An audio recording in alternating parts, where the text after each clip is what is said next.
হরে কৃষ্ণ। এটা হচ্ছে আমাদের শ্মশান ঘাট। এখানে আমরা মানে আমাদের যারা মৃত্যুবরণ করেন, দেহ রাখেন, তাদেরকে আমরা এখানে মানে পুরানোর জন্য আনি। হরি বল, হরে কৃষ্ণ। আর এখানে অনেক মানুষ আসার জন্যই ভয় করে। ভয় করে কি লাভ? আমাদের সকলকেই তো এই পথে আসতে হবে। হরি বল, হরে কৃষ্ণ। কেউ ভয় করবেন না। হরি বল। এটা হচ্ছে একটা পবিত্র জায়গা।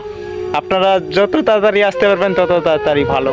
হরি বল, হরে কৃষ্ণ। এখানে অনেকজনই দিনের বেলাও আসতে ভয় করে। হরি বল, হরে কৃষ্ণ। আমি কিন্তু বর্তমান একাই আছি, ভয় লাগে না।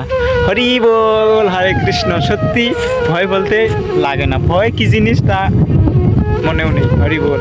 আমাদের সকলকেই এই জায়গায় আসতে হবে। হরি বল, হরে কৃষ্ণ। হরে কৃষ্ণ। হরি বল। আমিও একদিন আসবো এই জায়গায়।